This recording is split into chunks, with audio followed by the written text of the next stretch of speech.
અહીં આપણે આવનારી નવી ટેકનોલોજીની વાત કરવાના છીએ।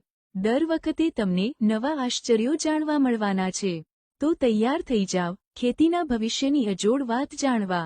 આપણને ખબર છે માણસ તેની બુદ્ધિ સાથે વિજ્ઞાનનો ઉપયોગ કરીને નવા સંશોધન કરી રહ્યો છે, ચાંદ પર પહોંચ્યો છે।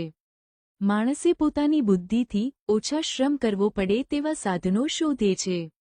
તે પોતાની સુખાકારી માટે આ બધું કરે છે। આપણે પણ ખેતીમાં નવા સાધનો અપનાવીને ખેત ઉત્પાદન લઈએ છીએ। આપણી કોઠાસૂ છે આપણી બુદ્ધિનો ચમકારો જ છે ને, એટલે જ માણસ બીજા કરતા જુદો પડે છે।